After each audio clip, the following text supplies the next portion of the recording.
वज़ीर-ए-आज़म नरेंद्र मोदी ने नालंदा यूनिवर्सिटी के नए कैंपस का किया इफ्तिताह। नालंदा के नए कैंपस को बताया भारत की सलाहियत का आकाश। कहा कि दुनिया के लिए तालीम और इल्म का मरकज बनेगा भारत।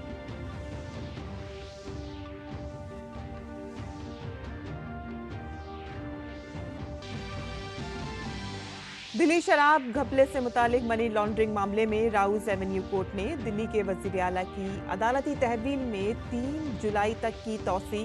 केजरीवाल को तिहाड़ जेल से वीडियो कॉन्फ्रेंसिंग के जरिए अदालत में किया गया पेश। मामले में 21 मार्च को दिल्ली के वजीर आला की हुई थी गिरफ्तारी।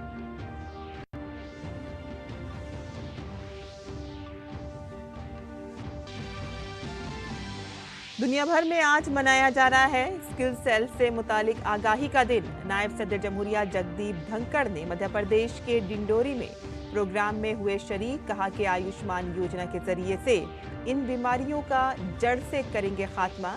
वज़ीर-ए-आज़म नरेंद्र मोदी ने भी सोशल मीडिया पर इस बीमारी को रोकने के अपने अज़्म का किया इयादा।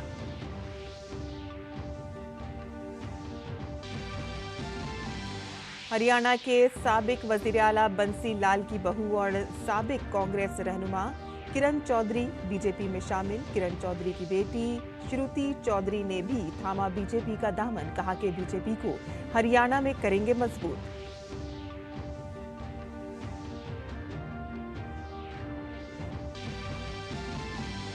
दिल्ली में पानी पर आज भी सियासी घमासान जारी। बीजेपी का दिल्ली हुकूमत के खिलाफ एहतजाजी मुजाहिरा। कहा कि वादा पूरा नहीं कर सकते तो वजीर आला के ओहदे से इस्तीफा दे दें केजरीवाल।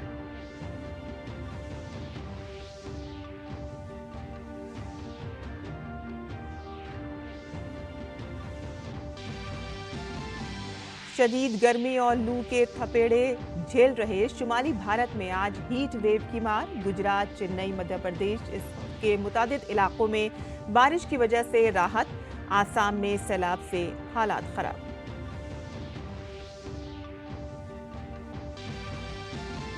बेंगलुरु में भारत और जनूबी अफ्रीका की खवातीन टीम के दरमियान दूसरा वनडे मुकाबला जारी। भारतीय टीम ने पहले बल्लेबाजी करते हुए जनूबी अफ्रीका को 326 रन का हदफ दिया। 3 मैचों की सीरीज में 1-0 से आगे है टीम इंडिया।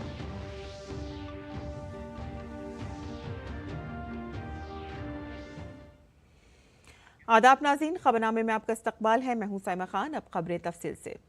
वज़ीर-ए-आज़म नरेंद्र मोदी ने अपने दौरा बिहार के दौरान राजगीर में नालंदा यूनिवर्सिटी के नए कैंपस का इफ्तिताह किया। यूनिवर्सिटी का तसव्वुर भारत और मशरिकी एशिया समिट EAS ममालिक के दरमियान मुश्तरका ताउन के तौर पर किया गया है। इफ्तिताई तकरीब में 17 ममालिक के मिशंस के सरबराहों समेत कई नामवर शख्सियात ने शिरकत की। इस मौके पर वज़ीर-ए-आज़म नरेंद्र मोदी ने कैंपस में पौधा भी लगाया।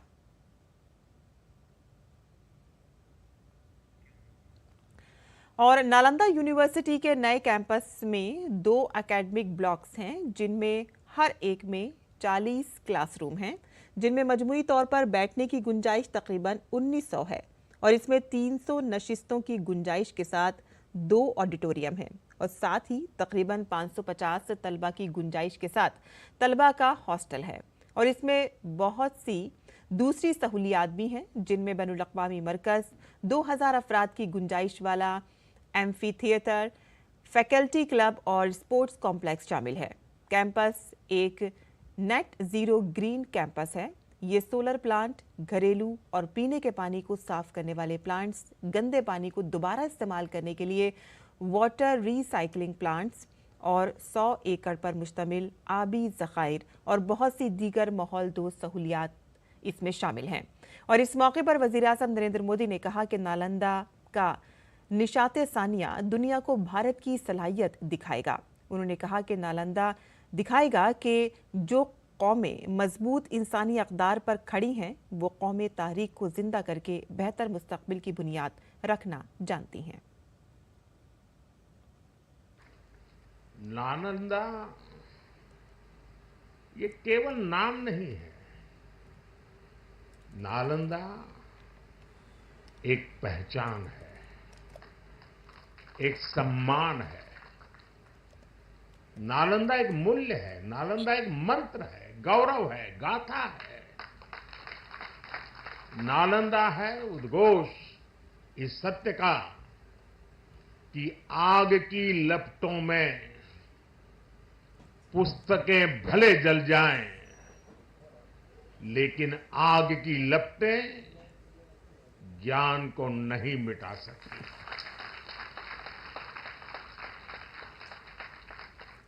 नालंदा के ध्वंस ने भारत को अंधकार से भर दिया था। अब इसकी पुनर्स्थापना भारत के स्वर्णिम युग की शुरुआत करने जा रहा है। साथियों,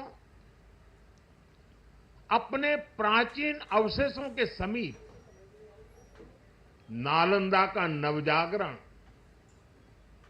ये नया कैंपस विश्व को भारत के सामर्थ्य का परिचय देगा।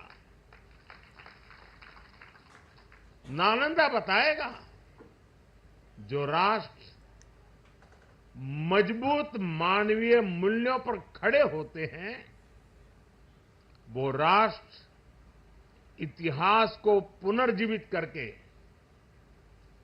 बेहतर भविष्य की नींव रखना जानते।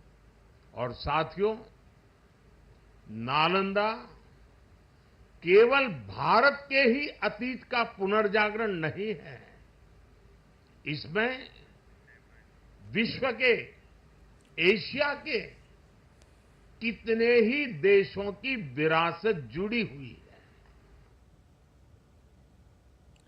और वज़ीर-ए-आज़म ने ये भी कहा कि आज पूरी दुनिया की नज़रें भारत और भारत के नौजवानों पर है। दुनिया बुद्ध के इस मुल्क के साथ, जमहूरियत की मां के साथ कंधे से कंधा मिलाकर चलना चाहती है। आज पूरी दुनिया की दृष्टि भारत पर है, भारत के युवाओं पर है। दुनिया बुद्ध के इस देश के साथ, मदर ऑफ डेमोक्रेसी के साथ कंधे से कंधा मिलाकर चलना चाहती है। आप देखिए, जब भारत कहता है one earth, one family and one future, तो विश्व उसके साथ खड़ा होता है। जब भारत कहता है वन सन, वन वर्ल्ड, वन ग्रिड, तो विश्व उसके भविष्य की दिशा मानता है। जब भारत कहता है वन अर्थ, वन हेल्थ, तो विश्व उसे सम्मान देता है, स्वीकार करता है। नालंदा की ये धरती विश्व बंधुत्व की इस भावना को नया आयाम दे सकती है। इसलिए नालंदा के विद्यार्थियों का दायित्व और ज्यादा बड़ा है। और इससे कबल वज़ीर-ए-आज़म नरेंद्र मोदी ने कदीम नालंदा यूनिवर्सिटी का दौरा किया। काबिल जिक्र है कि नालंदा यूनिवर्सिटी का तारीख से गहरा ताल्लुक है। तकरीबन 1600 साल कबल कायम होने वाली असल नालंदा यूनिवर्सिटी को दुनिया की पहली रिहायशी यूनिवर्सिटियों में शुमार किया जाता है। साल 2016 में नालंदा के खंडरात को अक़वाम मुत्तहिदा की सकाफती विरसा करार दिया गया था।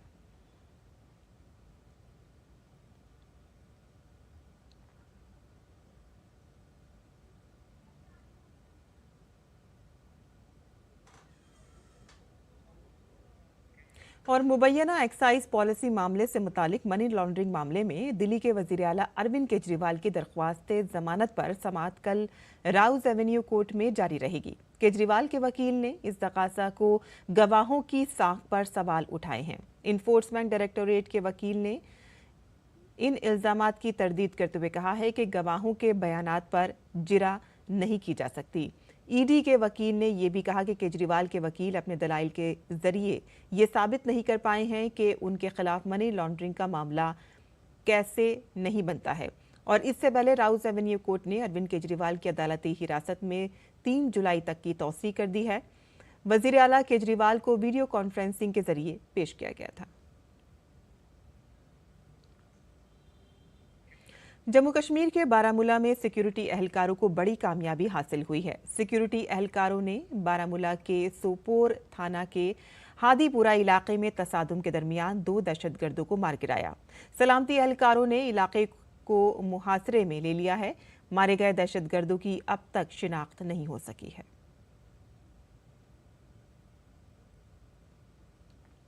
हरियाणा कांग्रेस के दाखिली इंतशार की वजह से कांग्रेस से इस्तीफा देने के बाद सीनियर रहनुमा किरण चौधरी और श्रुति चौधरी बीजेपी में शामिल हो गई हैं। ये असेंबली इंतखाबात से पहले कांग्रेस के लिए बड़ा धचका साबित हो सकता है। ये मालूमात देते हुए भिवानी के तोशाम से एमएलए किरण चौधरी और साबिक एमपी श्रुति चौधरी ने कहा कि वो बीजेपी के रस्म रिवाज और पॉलिसियों से मुतासिर होकर पार्टी में शामिल हो रही हैं। मरकजी वजीर मनोहर लाल ने इन दोनों को पार्टी की रुकनियत दिलाई। आज जो भी ये कदम उठाया है वो इसलिए कि मेरा कार्यकर्ता जो है, मेरा जो इलाका है, हमारे जो लोग हैं, उनको उनका हक मिल सके और वो हक जो है उनको बराबरी का मिले। ना ये ना हो कि कम और ज्यादा वाली बात जो होती आई है वो हो, और इसीलिए जो है हमने ये कदम उठाया। जो भी मेरे को कार्य दिया जाएगा वो कार्य जो है मैंने हमेशा से हरियाणा के अंदर आपने देखा है, दिल्ली वालों ने भी देखा है कि बहुत ईमानदारी के साथ मैंने काम करा है और जो है हमेशा जो है कर्मठता के साथ करा है। उसी तरह से जो है अब आने वाला समय जो है वो भाजपा का परचम उठाकर जबरदस्त काम करेंगे। और वहीं हरियाणा के वजीर आला नायब सिंह सैनी ने भी किरण चौधरी और श्रुति चौधरी का बीजेपी में इस्तकबाल किया। किरण चौधरी जी ने और हमारी बिटिया श्रुति चौधरी जी ने भारतीय जनता पार्टी में शामिल होने का जो आज निर्णय किया, मैं पार्टी के अध्यक्ष होने के नाते भी बहुत बहुत स्वागत और धन्यवाद करता हूं और एक विश्वास दिलाता हूं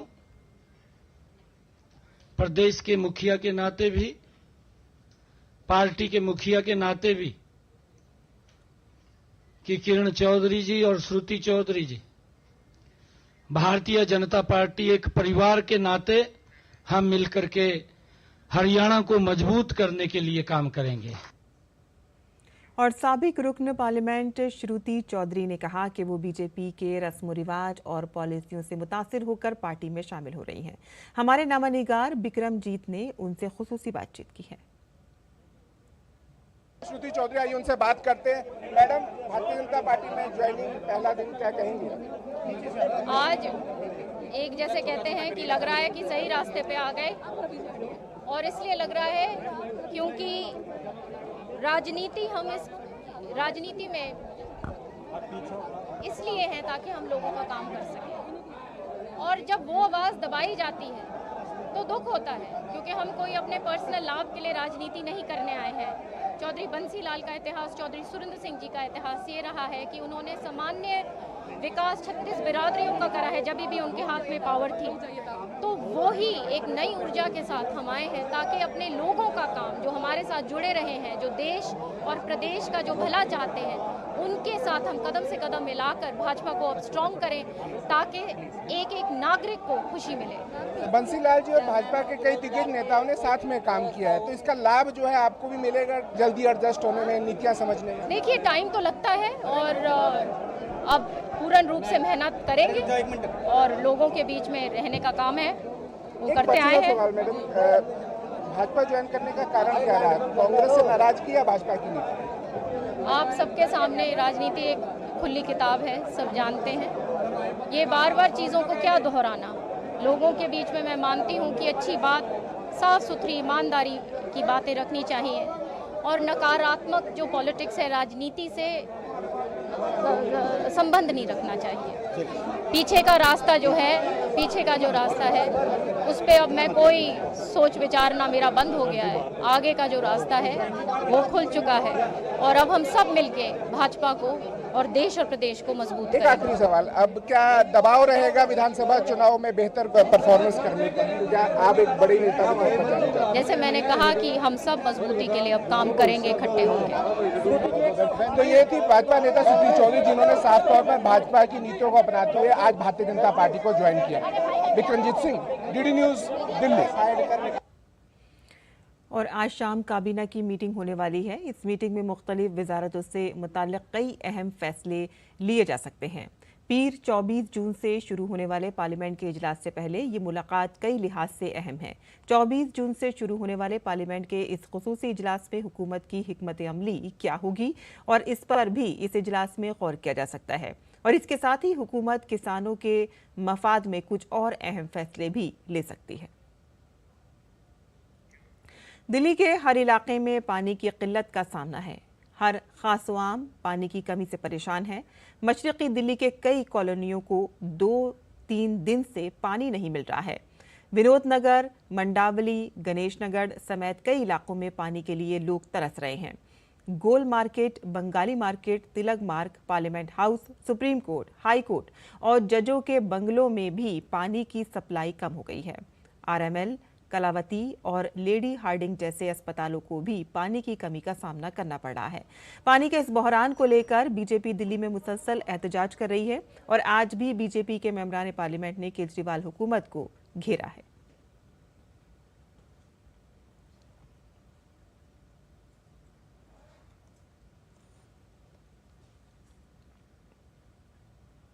देखिए, पानी के बारे में अनेकों बार हमने मुद्दा दिल्ली विधानसभा के अंदर भी उठाया जब मैं लीडर ऑफ अपोजिशन था, और दिल्ली विधानसभा के बाहर भी उठाया है। दिल्ली के मुख्यमंत्री अरविंद केजरीवाल ने एक बार नहीं बल्कि 1 दर्जन बार दिल्ली के लोगों से वायदा किया कि हम दिल्ली के लोगों के लिए 24 घंटे पीने का पानी उपलब्ध कराएंगे, कि हम मुरादनगर से 150 MGD पानी पाइपलाइन बिछाकर लाएंगे। उन्होंने ये भी कहा था कि हिमाचल से भी हम पाइपलाइन बिछाकर दिल्ली के लिए 140 MGD पानी लेकर आएंगे। आखिर अरविंद केजरीवाल ने जो कुछ कहा, जो उनकी कमिटमेंट थी, जो कुछ व्यवस्था उनको करनी थी, व्यवस्था तो की नहीं गई। अब आरोप प्रत्यारोप करना, और वो एक बार नहीं अनेकों बार सुप्रीम कोर्ट के पास गए हैं। सुप्रीम कोर्ट ने भी उनको अच्छी खासी फटकार लगाई है। और दिल्ली NCR समेत पूरे शुमाली भारत के लोग शदीद गर्मी से परेशान हैं। दिल्ली का हाल ये है कि गुज़िश्ता 15 बरसों में जून का महीना इतना गर्म कभी नहीं रहा जितना इस बार हुआ है। दिन और रात में भी दर्जे हरारत में कमी नहीं आ रही है। ऐसे में लोग गर्मी से राहत हासिल करने के लिए मानसून का बेसब्री से इंतजार कर रहे हैं। ताहम मानसून के दाखिले से पहले ही बारिश का इम्कान है। महकमे मौसमियात के अंदाजों के मुताबिक वेस्टर्न डिस्टर्बेंस की वजह से आने वाले दिनों में दिल्ली समेत शुमाली भारत के शहरों में मौसम बदल सकता है, जिससे लोगों को इस शदीद गर्मी से कुछ राहत मिल सकती है। शदीद गर्मी से लोग परेशानी का शिकार हैं और इस साल कई पुराने रिकॉर्ड्स टूट चुके हैं। दिल्ली में जून का महीना गुज़िश्ता 15 सालों में सबसे ज्यादा गर्म रहा और इस साल सबसे ज्यादा दर्जे हरारत 47 डिग्री रिकॉर्ड किया गया। मरकजी फूड प्रोसेसिंग इंडस्ट्री के वजीर चिराग पासवान और रियासती वजीर रवनीत सिंह ने वर्ल्ड फूड इंडिया 2024 का इनेकाद को लेकर नई दिल्ली के नेशनल मीडिया सेंटर में एक कर्टन रेजर प्रेस कॉन्फ्रेंस से खिताब किया। वर्ल्ड फूड इंडिया 2024 का इनेकाद इस साल सितंबर में किया जाएगा। वर्ल्ड फूड इंडिया का एहतमाम 19 सितंबर से 22 सितंबर तक राजधानी दिल्ली के भारत मंडपम में किया जाएगा। इस मौके पर मरकजी वजीर चिराग पासवान ने कहा कि ये तकरीब एक ऐसा प्लेटफॉर्म है कि जहां फूड प्रोसेसिंग इंडस्ट्री से मुताल्लिक तमाम हल और टेक्नोलॉजी फराहम की जाएंगी। एक ऐसा प्लेटफॉर्म है जहां पर हर तरीके की समस्या और समाधान एक साथ आपको मिल सकते हैं। नए नए आइडियाज, नए नए स्टार्टअप्स, नए नए इनोवेशंस, ऐसे लोग मंच पर आ सकते हैं जिनको संभवतः अपनी सोच को या अपनी काबिलियत को प्रदर्शित करने का इससे पहले कोई अवसर प्रदान नहीं हुआ होगा। तो ऐसे में जब ये प्लेटफॉर्म हम लोग दे रहे हैं, और ना सिर्फ नेशनली बल्कि इंटरनेशनली भी कई ऐसे देश हैं जो इस पे पार्टिसिपेट, जिन्होंने पिछली बार भी किया, इस बार भी हम लोग उम्मीद करते हैं कि संख्या में इजाफा ही होगा। वो अपने देश की जब टेक्नोलॉजीज लेकर आते हैं और हमारे देश के लोगों के साथ जब उनका इंटरेक्शन होता है तो यकीनन इस क्षेत्र को और बढ़ावा मिलेगा। मरकजी फूड प्रोसेसिंग इंडस्ट्री के वजीर चिराग पासवान ने कहा कि भारत में फूड प्रोसेसिंग के मैदान में बहुत ज़्यादा इम्कानात हैं। उन्होंने कहा कि इस शोबे में न सिर्फ किसानों को मदद मिलेगी बल्कि नौजवानों की बड़ी तादाद को रोजगार के मौके भी फराहम किए जाएंगे। भारत में इसकी अनंत संभावनाएं हैं। जहां एक तरफ किसानों को हम लोग सहूलियत देंगे, वहीं रोजगार के भी अनेकों अवसर इसके माध्यम से हम लोग उत्पन्न कर सकते हैं। आज की तारीख में युवाओं की जो सबसे बड़ी चिंता, जो सबसे बड़ी समस्या बेरोजगारी की रहती है, नए नए एंटरप्रेन्योर्स हम लोग इससे क्रिएट कर सकते हैं। इस सोच के साथ तत्परता से हम लोग को आगे बढ़ना है। रेलवे के वजीर ममलिकत रवनीत सिंह ने कहा कि जब भारत में खुद ही अच्छी मसनूआत होंगी तो रोजगार के मौके बढ़ेंगे, छोटी कंपनियां बढ़ेंगी और भारतीय मसनूआत को कौमी और आलमी सतह पर ले जाया जा सकता है। वर्ल्ड फूड इंडिया जो 19 to 22 सितंबर में हो रहा है, उसके लिए हमारे प्राइम मिनिस्टर साहब, जिनकी विजन विकसित भारत की है, और उसके बाद हमारे मंत्री चिराग पासवान जी और सारी टीम इसके लिए लगी हुई है। और मेरा विश्वास है हम सब मिलके इसमें बड़ा एफर्ट करके इसे और कामयाब कर पाएंगे।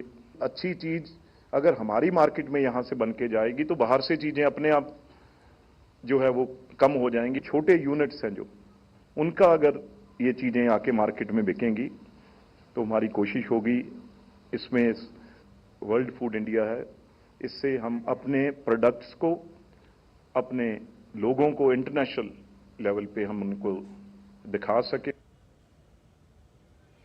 और नायब सदर जमहूरिया जगदीप धनखड़ मध्य प्रदेश के डिंडोरी पहुंचे, जहां आलमी स्किल सेल अनीमिया के खात्मे के दिन के मौके पर एक काउंसिल कैंप में उन्होंने कहा कि आयुष्मान स्कीम के जरिए इस बीमारी को जड़ों से ख़त्म किया जाएगा। नायब सदर जमहूरिया ने कहा कि भारत के वज़ीर आज़म ने स्किल सेल की बीमारी को मुकम्मल तौर पर ख़त्म करने का अहद लिया है। इस मौके पर गवर्नर मंगू भाई पटेल, वज़ीर आला डॉक्टर मोहन यादव, नायब वज़ीर आला राजेंद्र शुक्ला, दही तरक्की के वज़ीर प्रहलाद पटेल और दीगर मेहमान मौजूद थे। इस counselling cell skill cell camp में जिला भर से 1970 मरीज आए हैं। और आगे बढ़ते हैं, जहां आलमी स्किल सेल डे के मौके पर वज़ीर आज़म नरेंद्र मोदी ने इस बीमारी को रोकने के अपने अज़्म का इयादा किया। वज़ीर आज़म ने सोशल मीडिया प्लेटफॉर्म एक्स पर पोस्ट करते हुए लिखा कि आलमी स्किल सेल डे पर हम इस बीमारी पर काबू पाने के अपने अज़्म का इयादा करते हैं। पिछले साल हमने नेशनल स्किल सेल एनीमिया के खात्मे का मिशन शुरू किया था और इसके तई बेदारी पैदा करने, इब्तदाई जांच करके जल्द पता लगाने और इसकी मुनासिब देखभाल जैसे पहलुओं पर काम कर रहे हैं। हम उन इलाकों में टेक्नोलॉजी की ताकत का भी फायदा उठा रहे हैं।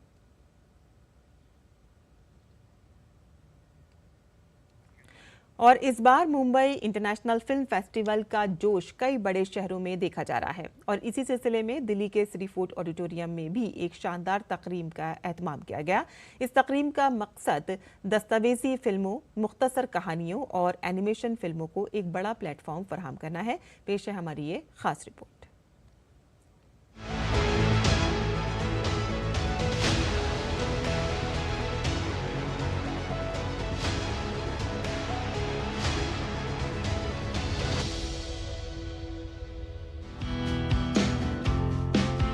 अठारहवां मुंबई इंटरनेशनल फिल्म फेस्टिवल 2024 15 से 21 जून तक मुंबई के साथ साथ पहली बार इसकी स्क्रीनिंग और रेड कारपेट प्रोग्राम 5 शहरों मुंबई, कोलकाता, चेन्नई, पुणे और दिल्ली में एक साथ मुनक्किद किया जा रहा है। Mumbai international film festival non fiction और एनिमेशन फिल्मों में आला तरीन कारकर्दगियों का जश्न मनाता है और साथ ही उन्हें इनामात से सरफराज करता है।